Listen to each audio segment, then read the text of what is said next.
Good afternoon. I am Linda Dixon, Program Manager for the Department of Defense Combating Trafficking in Persons, CTIP Office. Welcome. This is the DOD's 2020 National Slavery and Human Trafficking Awareness Month event. Please rise for the arrival of the official party and remain standing for the Pledge of Allegiance.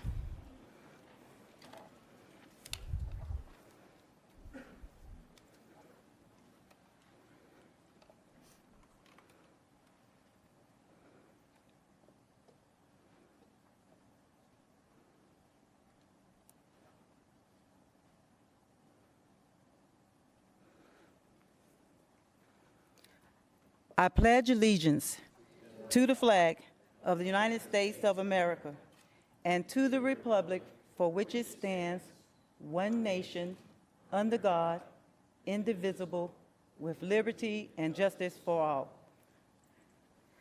Please be seated.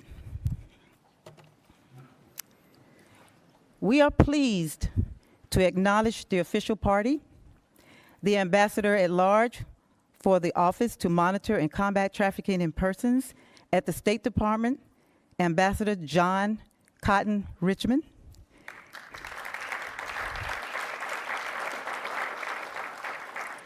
The Director of the Defense Human Resources Activity for the Department of Defense, Mr. William H. Booth. And the Acting Director of the Pentagon Force Protection Agency, Dr. Daniel P. Walsh. Ladies and gentlemen, we have an interesting program for you today.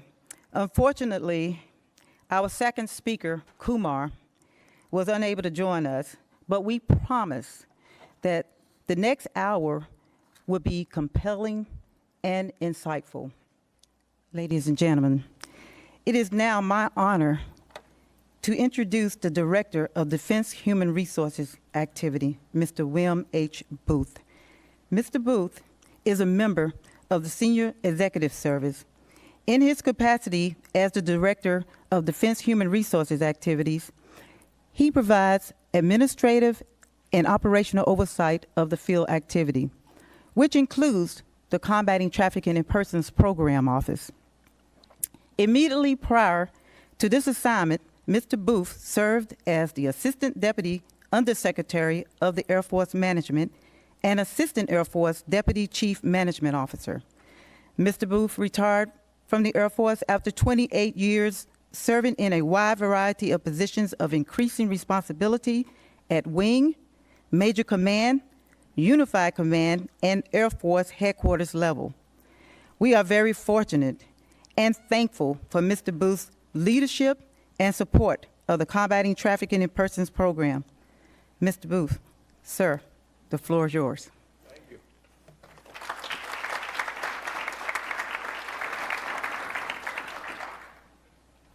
I hope the video had the impact on you that it has on me every time I see it. This stuff really goes on. Yes, it just goes on overseas, right? No. Linda brought to my attention not too many, yeah, I'm already off script. Linda brought to my attention not too long ago. No, I'm on mic. Oh, my bad. That's okay, she's trying to take care of me.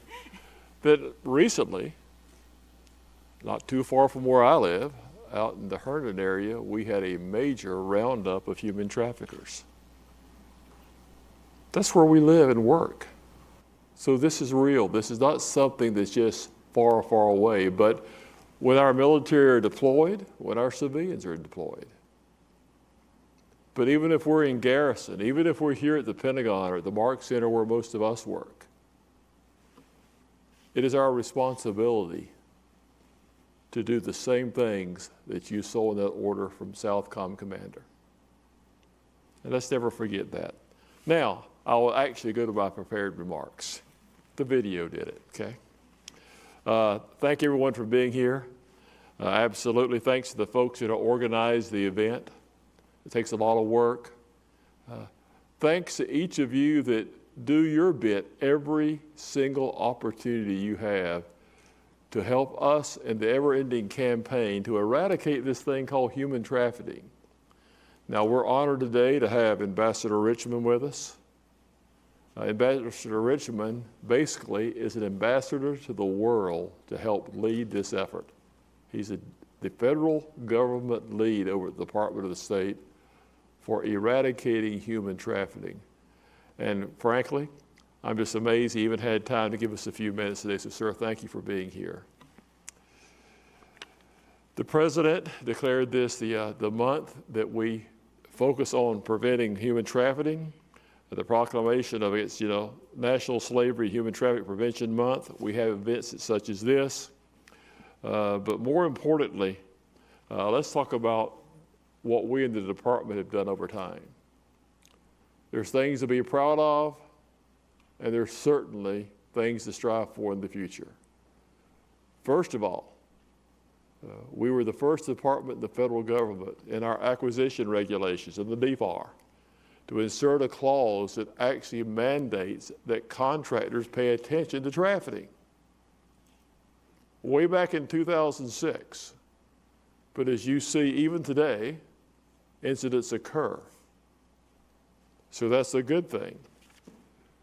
I'm glad to tell you all that soon we will be the first federal entity to, in our DOD schools, to have training for the students on this subject. And obviously we'll offer that same training for their parents. A great step forward because it's the young folks that are the next generation. And if they're trained and understand what to watch for, even a student abroad can be, in effect, a first responder as we try to eradicate human trafficking. Okay. So I covered those 3 points rather well. Brenda, smile. Okay? Okay? But now let's talk about this a little bit more to home. Why do we care? Why do we care? We care because part of our national fabric is ensuring that everyone can live free. Why this nation was founded is on the principles of equalness and equal opportunity. And yes, there were some times in our past where we had to struggle to get there, but as a nation, we got there. And now, we need to be the shining light for the world. Next to the State Department, we probably have more people in more locations than anyone else in the American government. Actually, I could make a contention we have more people than state because we have Marines in all the embassies, I do believe, so we're everywhere they are. But my point is, we have an opportunity to make a difference. And that's what this is about. Making a difference. Events like this, while it's the month that we recognize and we think about, combating trafficking. It's a good thing, and I thank the good Lord that President Trump made that point in the proclamation. But this is something we actually need to focus on 365 days a year, period. We need to be the first responders. Now, in our DHRA family, we have a wide group of prevention portfolios. We have the portfolio in our suicide prevention office where we're doing our best to try to help stem the suicide rate in the military and our civilian population in the department. We have our sexual assault prevention stream, which is trying to do the same in that egregious area. And then we have our CTIP program, which is trying to help stem the tide in this equally egregious area. The only term in this video that causes me to have some chagrin, and it has to be there, is the use of the word gross before violation. Because for me personally, anything that entraps a person, takes away their freedom, that is a violation, whether it's labeled gross or not, that we have to be willing to report. Let someone else make that legal determination if it reaches the level of being actionable from a legal viewpoint and being gross. We're just first responders, the military and civilian members of the Department of Defense. Our contracting partners, active, Guard, Reserve, full-time, part-time, everyone in the DOD enterprise has a role. So as you're dealing in your daily jobs, doing that paperwork here in the Pentagon, which we all love staff work, right? Think about as you're doing that, how you could have an impact on the front lines of this war. And this is a war. How can you have an impact? The first thing is by just your personal dedication and your personal support of the effort. Not just one time a year to come to an event in the Pentagon Auditorium. And quite honestly, what's been going on the last few days, that we got, 30% of this auditorium full is kind of a pleasant surprise, because we know what's going on in the world. But I will tell you this, in the words of our SecDef, Mark Esper, Secretary of Defense Esper, each of us take a solemn oath to support and defend the Constitution. The Department's mission imparts a special responsibility on each of us to serve with utmost integrity and be diligent in protecting the duties and confidences with which we have been entrusted. Helping combat human trafficking is one of those duties. Yes, fighting the nation's wars is one of those duties. Doing our best to preserve the defense, preserve deterrence, and help our partners in state to do the diplomatic mission is one of those duties. But also doing what's right on this important front is one of those duties. I thank you for being here. I look forward to hearing the speaker we do have here, the speaker we don't have here, quite honestly. It was tied up in some ongoing events of the week that made security heightened and couldn't actually make the connections getting out of country in time. So yes, even the actions going on right now in the four areas impacted even this event. Thank you.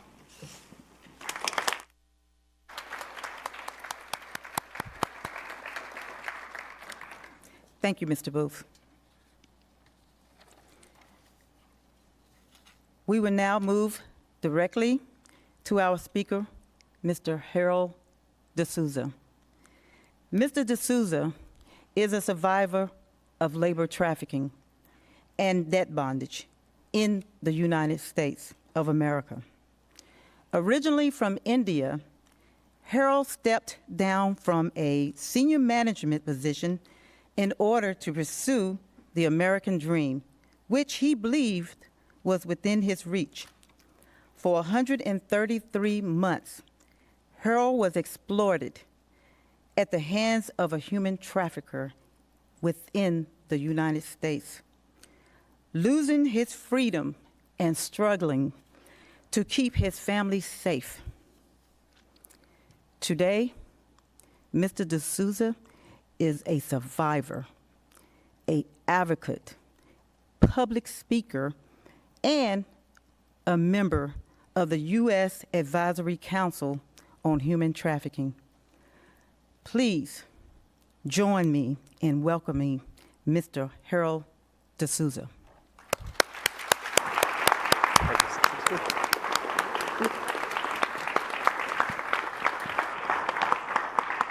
Thank you. I think this came off, yeah, he told me.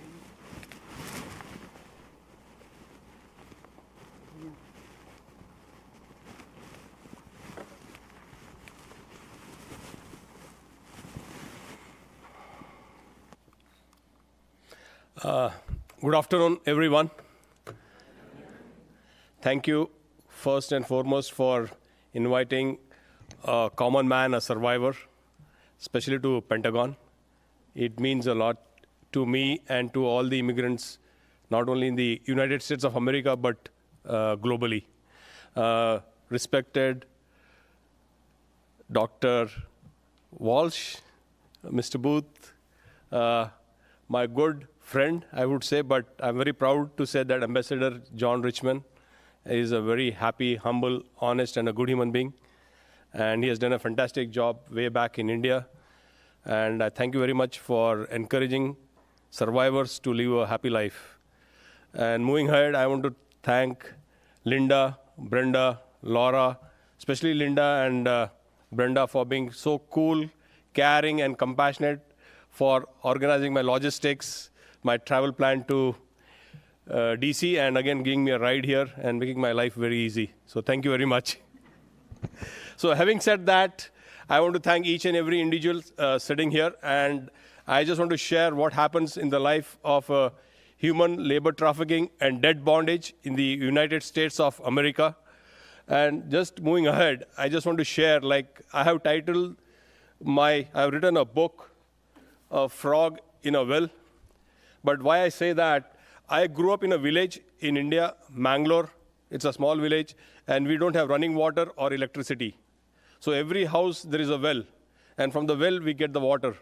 Same way in the life of a victim of human labor trafficking or sex trafficking, the victim's life is like a frog in the well. The frog thinks there's the world, because there's water, there's everything, but not knowing there's a better world outside.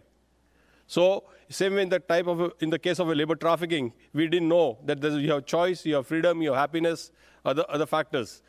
But having said that, I just want you all to understand how a person like me who is educated, or a girl who is highly educated, can become a victim of sex trafficking or labor trafficking.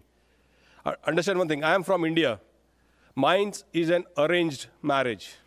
I got married on May 29, 1994. And in those days, we never exchanged photographs or nothing. I just went and saw her, but we got married. But today, I am a happy husband. We are married for more than 25 years, happily. But what I'm wanting to say is that we work our marriage relationship on trust, faith, commitment. And that's how we get into this type of a situation. So I was invited to the United States of America in the year 2003 on an H-1B visa on a salary of $75,000. That is mucho money, especially for a people like me, like India, because we convert $1 into rupees. So it was like fast forwarding my life. And I thought I could improve my life and change the life of my kids. And that changed me of coming here. So I came on 4 things. I came on a trust, I came on a faith, I came on a promise, and I came to live my American dream. But little did I know that I was walking straight into a trap, because I was manipulated, I was tricked and trapped. The day I landed in February of 2003, my perpetrator asked me, "Harold, do you have any cash?" And I said, yes. I was carrying $1,000 cash from India. So he said, "Oh, it is not safe. Give it to me." And I believed him, like I just didn't know. So I gave him the cash, and I forgot about it, thinking that it's in safe custody. And what happens? He makes me and my wife work in a restaurant. I came as a business development manager on a $75,000 salary, everything in black and white, on an H-1B visa. Makes my wife and myself work at a restaurant from the day one, the day we landed in the evening at 7 o'clock. And within few days, we were working from 14 hours to 16 hours a day, non-stop, 7 days a week, 365 days. And he fixed the very first day, "Harold, you got two boys. My 2 sons were 4 years and 7 years old." And he said, "You need money. You need to buy a house." Like he just showed us the moon. And he fixed the salary of my wife for $2,000 a month. So we said, "Okay, that's cool." But what happens? We started working. And within weeks, we were working like 16 hours a day. I still remember the first day when I was coming home at night, 2 o'clock from the restaurant. And we are so excited to see our kids. And that out of excitement, I opened the door, like you open the door of your house door. I opened the door, and I was so excited. I opened the door so fast that I hit so hard on my son's head, because my younger son was sleeping next to the door, waiting for us. And my older son was 6 feet away on the floor, in his undergarments. They're sleeping like rats, waiting for us. But that, what happens, breaks you down, breaks a parent down. Her trust, the dignity. But this all continued. And having said that, I just want to play a video, and I'll continue my journey.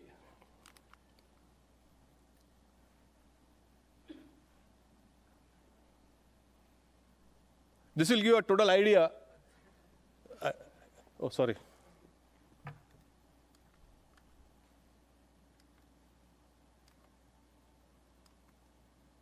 Human trafficking. It's victimizing tens of thousands of hardworking people in America. And as hard as it is to believe, it's happening here in the tri-state. Catherine Nero walks you step by step through a family's American dream, and the moment they realized it was all a sham.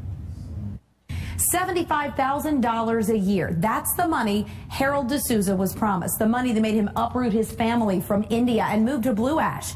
The money he never saw. What he did see was confusion, starvation, lies, and years of fighting to get the life he longed for. Harold and Nancy D'Souza moved to the U.S. 11 years ago. Back in India, it's every person's dream, I would say, to come to the United States. With $1,000 in their pocket, faith, promise, and a dream. The faith got changed to fear. The promise got transformed into slavery. And my dream, which I came, was like a hell.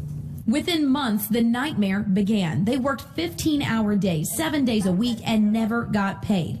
The D'Souzas are educated, but they say they were still brainwashed by the restaurant owner who brought them here. Well, whatever he said, we believed. Aaron Meyer from End Slavery Cincinnati and the Salvation Army says that story is a common one. It starts off as a seemingly, particularly with labor trafficking, this is a great job, it's going to be a great opportunity, and then it divulges into this abusive, restrictive, and coercive relationship. So for more than a year, the D'Souzas lived with no money, no furniture. Their children, Bradley, now a sophomore at UC, and Rohan, a junior at Sycamore, slept on the floor. Clothing and food were scarce. If you don't have a pair of shoes, you can still live. If you don't have some basic, no television, you can live, but it's very difficult to live if you don't have food.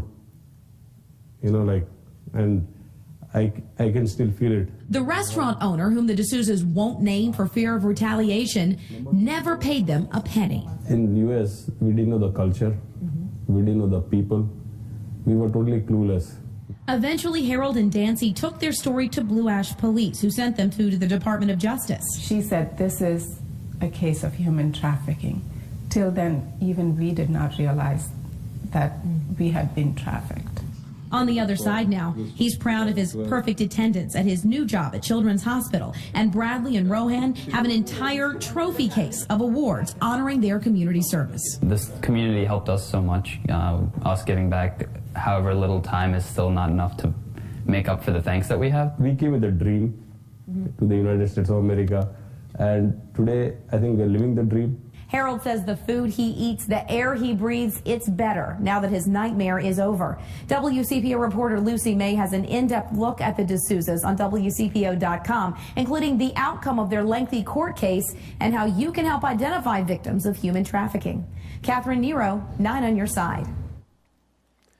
So anyway, in all my presentations, my life has entirely been flipped. I always said that we turned obstacles into opportunities. And I always say, just to take 3 things from my presentation is be happy, be empowered, and be thankful. So every day, I'm really happy, I'm thankful, and I'm empowered. And that goes to each individual sitting here. Every individual has played a very big role in our life, my entire family life. We all 4 were born in India, but I can proudly say that we were all raised in the United States of America. I think they always say the biological mother who gives birth to a child, but the mother who raises a child is much bigger than the biological mother who gives birth to the child. But having said that, when we start working in the restaurant, what happens? This labor trafficking in the United States of America happens at 4 places. It happens at restaurants, it happens at gas stations, it happens at convenience stores, it happens at motels. These are the places where I know where I got victimized, re-victimized. There are other places like agriculture, farming, but these are the 4 common places which happens on a very high scale, especially with foreign nationals. So, other thing is that for any common man to survive in the United States of America, you need 4 things. You need a state ID. You need a work permit. You need a social security card. And most important, you need freedom. The second part, what does the perpetrator do? If my name is Harold, my son's name is Rohan, or somebody is working there, they'll never call you by name. They'll call you illegal, come here. They always term you as illegal. That's a nickname. Every immigrant who is working here in the United States of America, under the table is being paid cash, they're always termed as illegal. What happens? It does a couple of things. The perpetrator starts to control the victim, because whenever you call a person illegal, he or she thinks that he's a criminal. And that is what happened to us. We thought that, okay, we're a criminal. But that is what his plannings are. And down the road, after a couple of months, he tells me, Harold, you need to take a bank loan.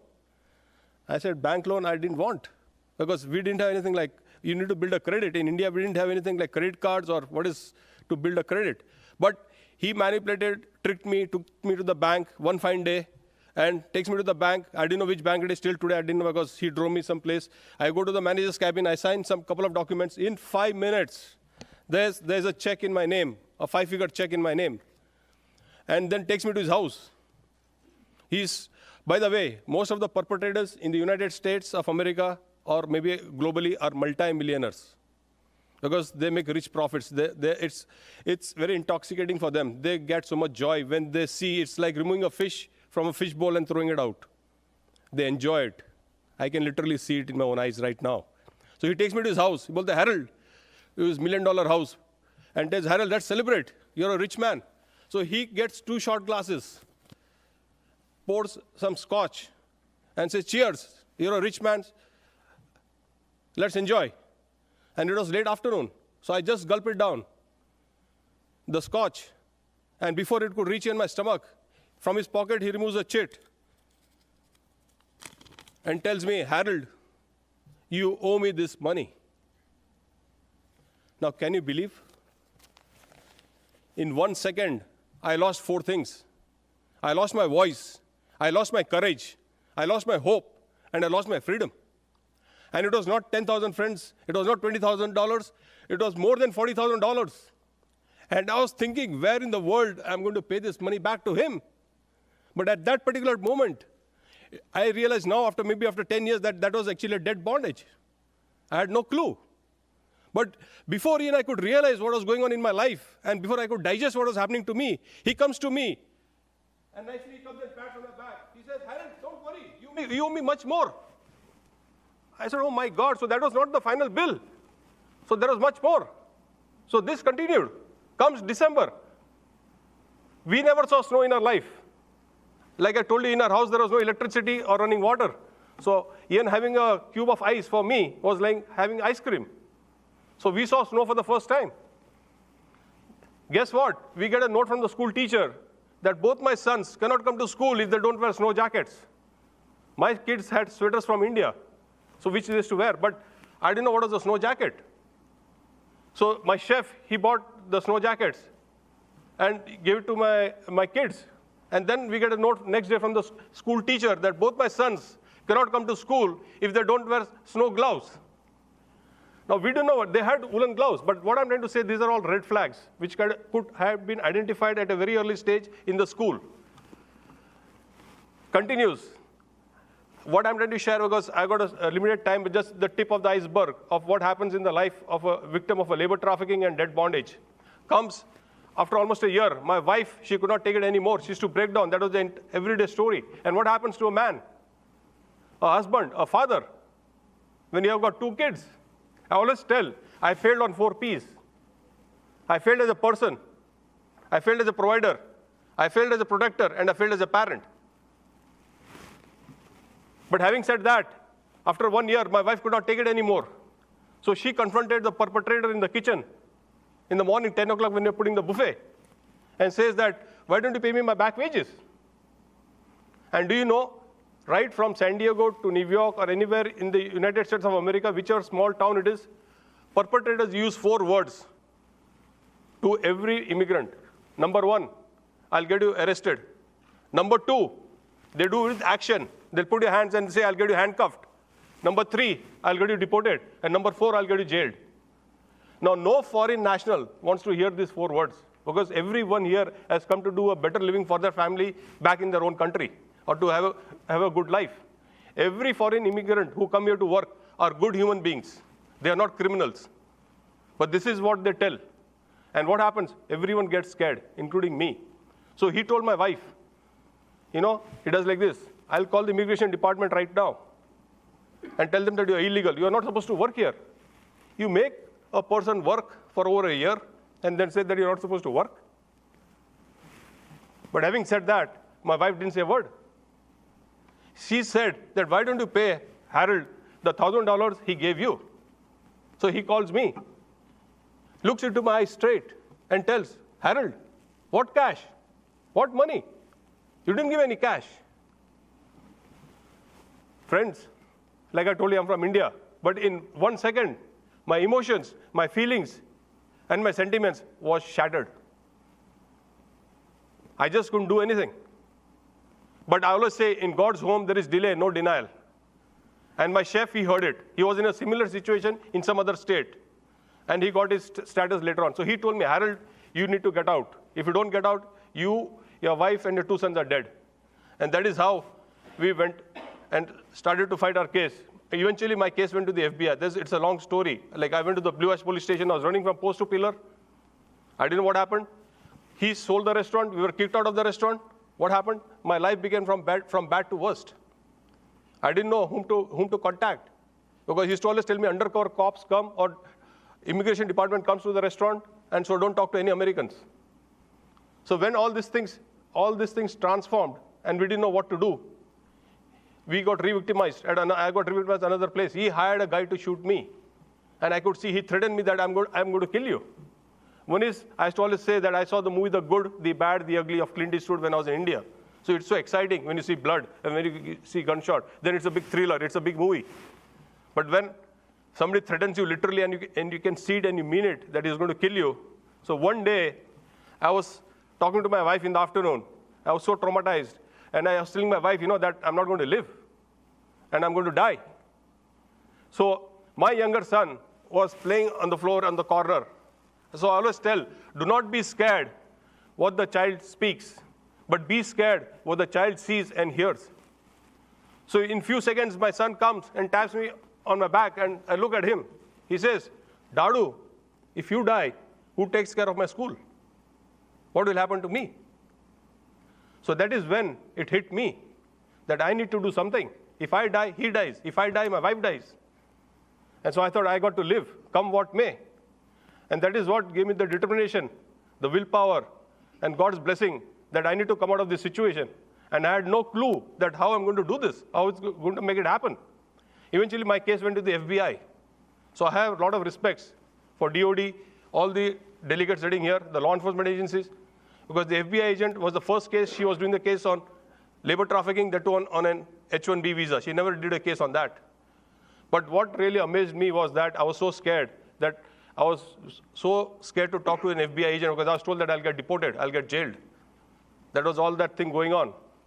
But the FBI agent did her investigation, she did everything. But one thing I respect all the law enforcement agencies here, sitting here, is that once she came to my house, she came to know that my wife was engaged or involved into some sexual abuse. So she came with a deputy or somebody to talk to us, because she might have got the information from the witnesses. But it was so emotional for us. And then later on, after some more interaction with her, she used to always come to my house. And then she realized that I was not talking, because I think law enforcement agencies can read us very well, our body language. And then she told me that she came and she went out, again she came back in. And she looked into my eyes and said, Harold, I'm here to help you.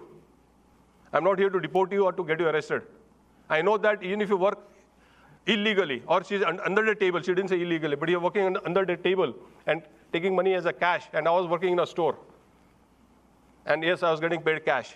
How I'm going to run my family? Well, I don't care. But I'm here only to help you. But that touched me. I tell you one thing, when law enforcement agencies talk like that to a victim, that, we are here to help you, and they understand the feelings, emotions, and sentiments of a victim, then that changed me. Then I thought, oh, this lady is coming to help me. She's not a law enforcement agency. And every time she came to me as a mother, her nature, her passion. So that touched me. She was so caring. So then I started coming out and started sharing and talking to her. So then things started changing for me. And eventually we got the CP visa. I didn't know what was the CP visa. That's continued presence. Then I got the U visa. And then we got the permanent residency card. But the way the things went, it was such a slow process that it was whenever a law enforcement agency comes to you, they're there only for maybe half an hour or 1 hour. But how are you going to survive for the next couple of hours or couple of days or couple of weeks? So the community of Cincinnati helped us so much that I know that some people, like one day we were taking food from a need place where they give food to the family. And we were just walking out, my wife and myself. So there was one chaplain who used to come to our restaurant regularly. He saw us. He said, hey, how are you all? We said, we are fine. Then he said, no, I don't think so, you'll have fine. Well, since you're here, we had gone to some parish to get something. So he said, then what happened? I said, the restaurant got closed and we got kicked out. But there were 4 people. They stood on the middle of the road, hold their hands and prayed for us. So I think those are the things that really changed our life. It is God's blessing. How perpetrators break you, your dignity, your pride. Imagine you're a father. There are so many fathers here, so many men here. You all got kids. Think your kid is 5-year-old. A perpetrator, he takes his hand and gives a full slap in front of your child. What do you do? That is the most hopeless situation for a father to go through that. To seeing your child hit or slapped for no rhyme or reason. You will not hit a child even if it's not yours for no rhyme or reason. Even if there is some small reason, you will not slap him. But guess what? When you slap a child, the child will cry for a couple of minutes. But for the dad or for the parent, it sticks lifelong. It doesn't go. But these are certain things that transformed. And then I just didn't know how to handle the situation, but things started moving and changing in my life. And then we decided that I never wanted to be in on this news channel. And they wanted to blur my face. But then I saw 2 people die here, immigrants. And that is what changed me. Today, we buy a bottle of water, we buy Starbucks coffee. But do you know, in Cincinnati, where I lived or where I was being victimized, people sell human beings. Like, just giving an example, Linda, you'll say, okay, yeah, Brenda, here you can take Harold for $25,000 or $50,000. That's what they do. And I've seen this happen. And that is the reality. There's something one is to accept it, that how this entire world industry works.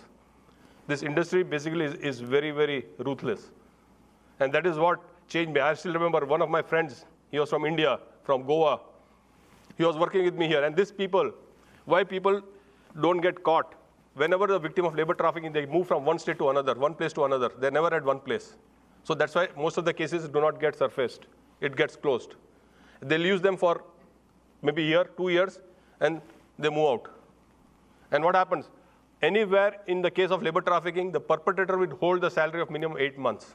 Why? Number one, the immigrant, whether he's from Mexico, India, Pakistan, Nepal, Guatemala, he doesn't have a bank account. So the perpetrator will say, okay, I'm keeping the cash. Whenever you're going back to your country, I'll give it to you. So slowly and gradually, he's in his clutches. So for 8 months' salary is not withheld with them. Why? He says, what do you need money for? Any case of labor trafficking, whether it is restaurants, gas stations, convenience stores, or motels, they give you accommodation next door, the perpetrator. So accommodation is available next door. Why? What happens? Number one, labor is available 24 hours, 7 days a week. If maybe it is rain, shine, or snow, you cannot say, I cannot come. You have to work. And then lodging, boarding is taken care. And then you don't have to pay any money. So they don't need any salary. So that is how this entire thing continues over there. So that, I have time? Okay, 1 minute? Okay.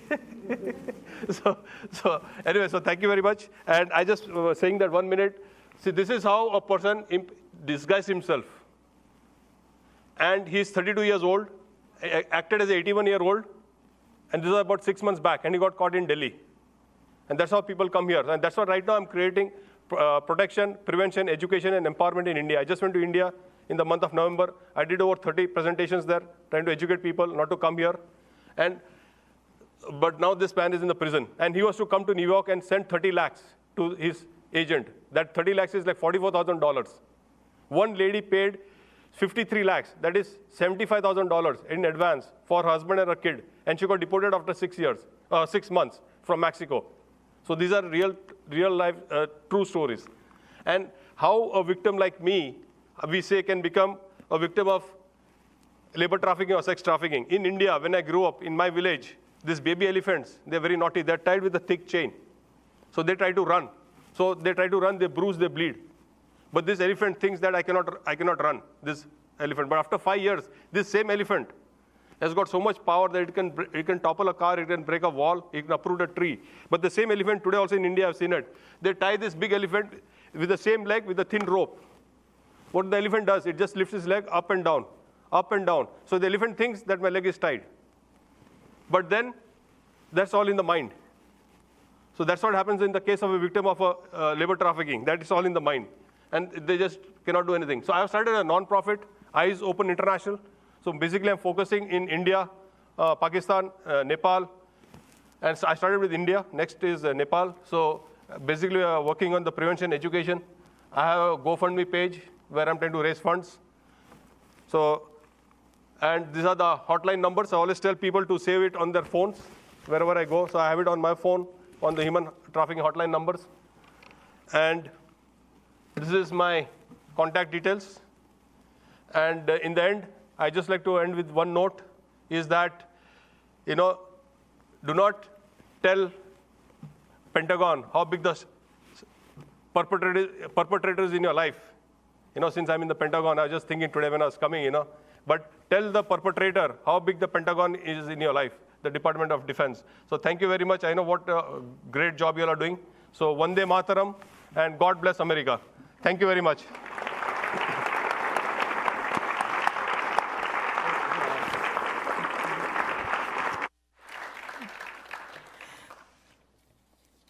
Thank you so much, Mr. D'Souza. Ladies and gentlemen, it is now my honor to introduce the Acting Director of the Pentagon Force Protection Agency, Dr. Daniel P. Walsh. As the Acting Director, Dr. Walsh is responsible for providing full range of services to protect people, facilities, infrastructure, and other resources at the Pentagon Reservation and in DOD-occupied facilities in the National Capital Region.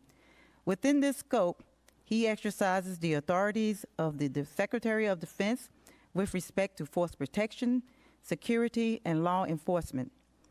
Dr. Walsh joined the agency in 2008 as a scientist in the Chemical, Biological, and Radiological and Nuclear and Explosive Directorate. He previously served as the Assistant Director of Security, Integration, and Technology, Chief of Science and Technology Office, and as Special Assistant to the Agency Director. Prior to his tenure at the Pentagon Force Protection Agency, he served as a Hazardous Materials and Weapons of Mass Destruction Specialist for the New York City Department of Environmental Protection, supervising response analytical operations for hazardous material incidents throughout the city. Dr. Walsh, you have the floor. Thank you.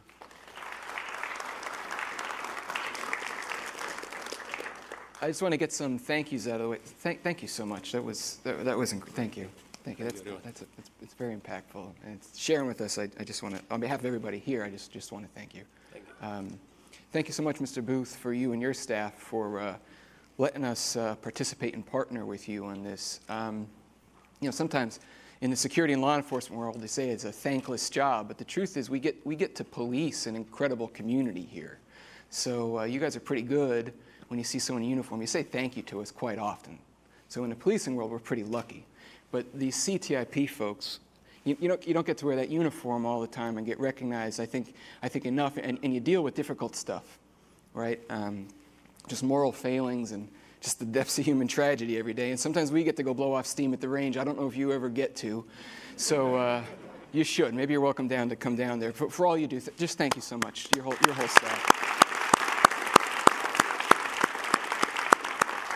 You know, just one last thank you is for Roseanne and Amanda there who helped support this.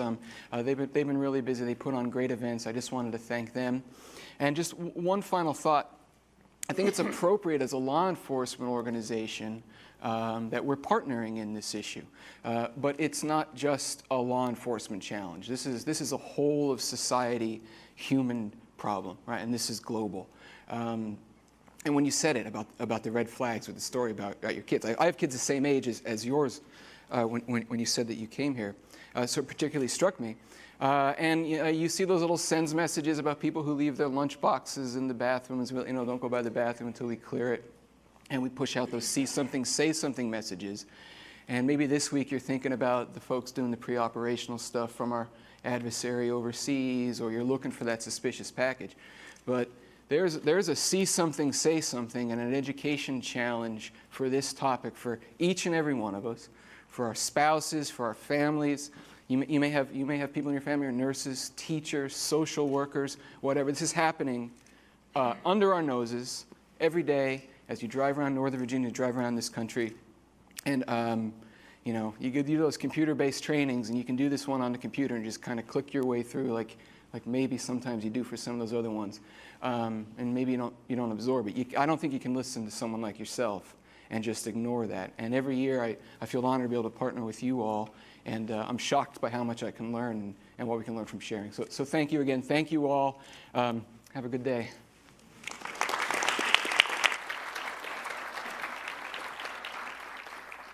Thank you, Dr. Wash. Ladies and gentlemen, your attention today meets the Combating Trafficking in Persons training requirement. Please ensure that you pick up a certificate upon exiting the auditorium and submit it to your training officials or coordinator if you wish to get credit for this session. As we close our program, we would like to show a Combating Trafficking in Persons video trailer about the general awareness training, our specialized training for investigative professionals and acquisition professionals, and also our DOD education activity staff. On any given day, 25 million people are victims of modern slavery, also known as human trafficking. The Department of Defense supports the U.S. government's zero-tolerance policy regarding this crime, which violates the human rights of its victims and jeopardizes the DOD's mission. Since 2002, the DOD has been fighting to break up this industry by evaluating the problem, pushing for new initiatives, raising awareness, and equipping and enabling all members to take action. The DOD launched online learning solutions to help combat trafficking in persons through Joint Knowledge Online, or JKO, available worldwide, anytime, anywhere, for 4 distinct and important audiences. For all DOD personnel, General Awareness Training. This online course raises awareness of the pervasiveness of human trafficking, explains how trafficking affects mission readiness, and encourages each learner to claim their role in the fight. For investigative personnel, from military police to any personnel who conduct inquiries such as audits, assessments, inspections, investigations, or evaluations, specialized training on how to respond to trafficking in persons situations. This online course uses scenarios and case studies to teach what to look for, where to look, how to respond when trafficking is uncovered, and how its victims are affected. It also teaches what laws apply in different trafficking situations. For DOD contractors and defense acquisition professionals, online training to explain their roles and their obligations to fight trafficking. This online course provides information on the Combating Trafficking in Persons language that must be included in all DOD contracts, steps to prevent trafficking violations, and what to do if a violation of the zero-tolerance policy is discovered. For DOD education professionals, targeted online learning to fight the spread of human trafficking into DOD schools at home and abroad. Educators are learning about the vulnerabilities of DOD school children to human trafficking, as well as the risk factors and warning signs, and their role in combating trafficking. Each individual in the Department of Defense can make a difference and potentially save a life by becoming aware of human trafficking indicators and knowing how to report them. The DOD is committed to continuously expanding and improving the training it provides on combating trafficking in persons.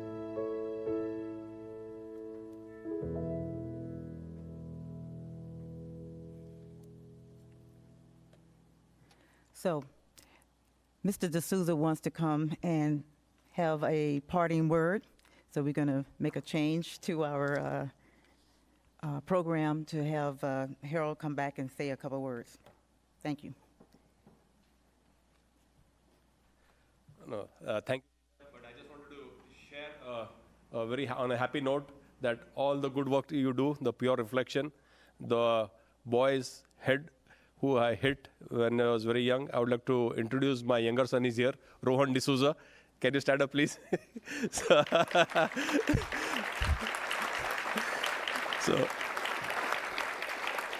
So he's my inspiration, and I always believe that, like when y'all saved me, it was not one life, y'all saved 4 lives. So my son, he's working for Apple now. He graduated 1 year early without any student loan. So that makes me happy. He's a state champion for tennis. So we are just hoping that he gets to play in the Wimbledon.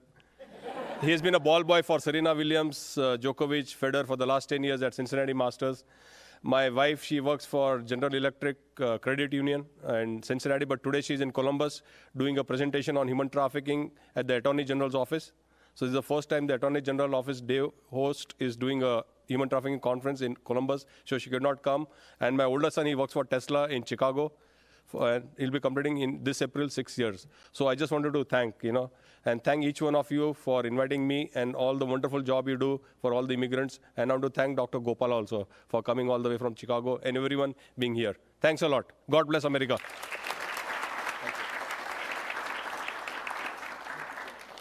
Okay, most people are familiar with sex trafficking. As we just heard from our speaker, labor trafficking happens around us too. Forced labor, debt bondage are 2 common forms of trafficking. Forced labor is also known as involuntary servitude. According to the Department of State, forced labor is the biggest sector of trafficking in the world. This final short video we want to show you, it's what you might see in DOD dealing with labor trafficking. It is mainly to point out that it's not something that you can just write about. It is something that you have to look into, look beneath the surface to find it. You can't just go out and do an audit and an inspection without actually going and talking to the people and looking at the job sites and where they live. So with that, I'm going to show this last video.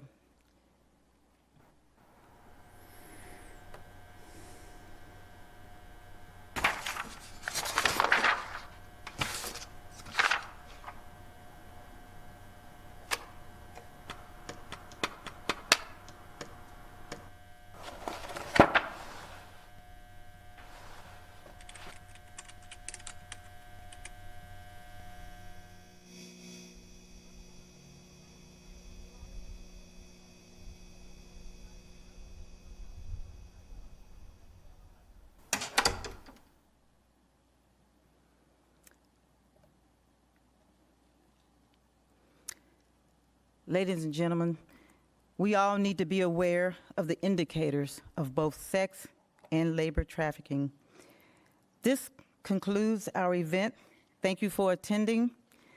Please rise for the departure of the senior officials.